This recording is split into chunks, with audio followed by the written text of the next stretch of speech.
विपक्षी इंडिया ने अपनी एकता प्रदर्शित करने के लिए मानसून सत्र का सहारा लिया था। ये तय किया होगा कि मानसून सत्र के माध्यम से वो इस प्रकार की योजना पे काम करेंगे जिससे लग जाए कि इनके 26 दल हर एक विषय पे एकजुट हैं। लेकिन इसका उल्टा असर दिख रहा है। जो इन्होंने तय किया था कि मणिपुर के मुद्दे पर लगातार हंगामा किया जाएगा, प्रधानमंत्री को बुलाने की मांग की जाएगी, गृह मंत्री तैयार थे पहले दिन से ही, लेकिन उनकी बात को नहीं माना जाएगा और सब लोग इस पर एकता प्रदर्शित करेंगे। 15 दिन तक ये हंगामा चला। इसके बाद दूसरा जो मुद्दा था एकजुटता प्रदर्शित करने का, उसमें था कि दिल्ली के अध्यादेश को हर कीमत पे विफल किया जाएगा, गिराया जाएगा, पारित नहीं होने दी जाएगा। फिर तीसरी एकजुटता दिखाने के लिए अविश्वास प्रस्ताव लेकर आ गए और ये जानते हो कि इस पर पराजय होनी है, लेकिन इसके बाद भी केवल एकता प्रदर्शित हो जाए ये लेके आ गए। लेकिन अब लगता है कि जिसने भी ये योजना बनाई होगी उसने निश्चित रूप से कहीं न कहीं कांग्रेस को निशाने पर रखा होगा और ये एकता प्रदर्शित करने की जगह एक प्रकार से इनका अंतर्द्वंद और इनकी गलत नीति और दूरदर्शिता का ही प्रदर्शित हुआ।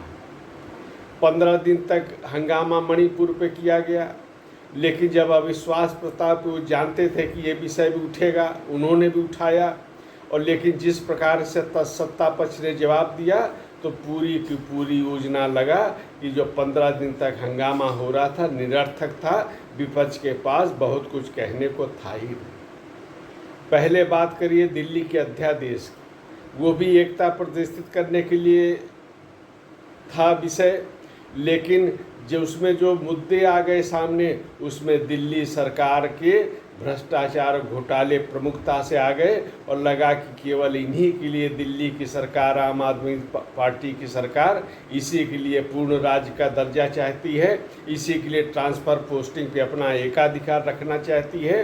तो ये विषय आ गया और लगा जो जो इनका समर्थन कर रहे हैं आम आदमी पार्टी का, वो सब इस मुद्दे पर जो भ्रष्टाचार से बचाव के मुद्दे हैं, जांच को टालने के मुद्दे हैं, उन पर एकजुट।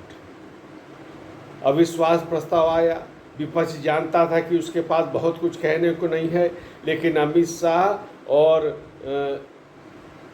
ने इस सारे के सारे पे पानी फेर दिया और जो कसर रह गई थी उसको स्मृति ईरानी ने पूरा कर। ये लगा कि विपक्ष के पास मुद्दे हैं ही नहीं सरकार को घेरने के लिए, इसीलिए जिस प्रकार से राहुल गांधी ने मणिपुर का मुद्दा उठाया, कहा कि भारत माता की हत्या हो गई है, इस तरह का शब्द लाना चाहिए।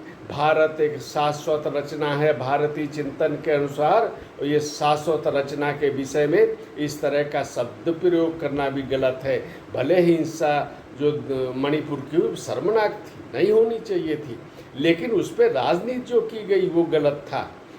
तो स्मृति ईरानी नहीं पर्याप्त थी, उन्होंने अमेठी में राहुल गांधी को जवाब दिया और आज उन्होंने लोकसभा में जो राहुल गांधी की वापसी हुई उस पर उनका जवाब दिया। तो जिस प्रकार से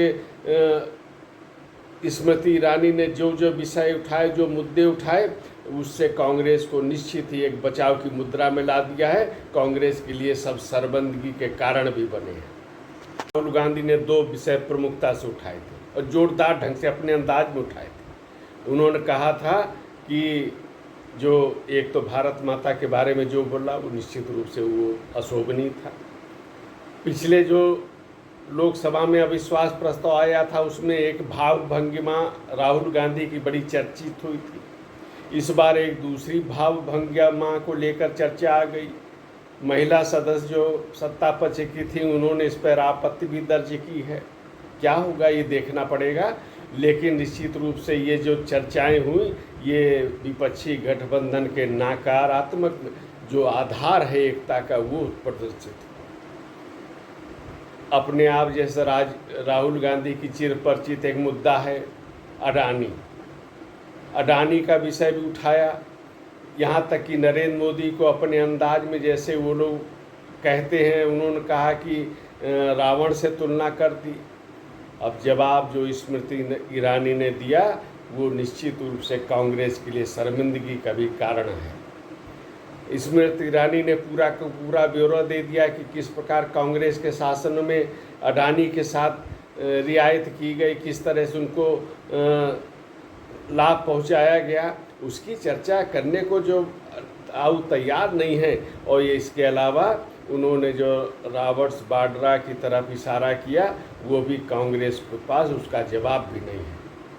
तो ऐसे विषय उठाना जिसमें आपका अतीत नहीं सही है, आपका अतीत भी वैसा ही है अगर, तो वही विषय उठाएंगे तो उनको आपको सुनना भी पड़ेगा। अमित शाह ने जो विषय उठाए उन्होंने दो बातें तो बहुत अच्छी कही कि आप गलत और नकारात्मक मुद्दे लेकर जनता के बीच जाओगे तो जनता का विश्वास हासिल नहीं कर सकते हो। तो जो ये मुद्दे लेके आए उसमें एक भी विकास का मुद्दा था ही नहीं।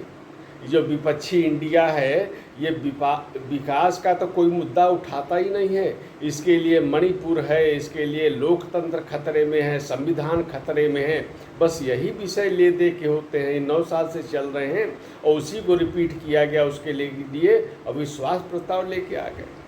तो अमित शाह ने भी जिस प्रकार से जवाब दिए और पिछली कांग्रेस के सरकारों में जो मणिपुर और पूरे उत्तर पूर्व की जो स्थिति थी, कश्मीर से लेकर और पूरे भारत में जिस तरह की नस्ली हिंसा हुई, उन सब का उल्लेख किया।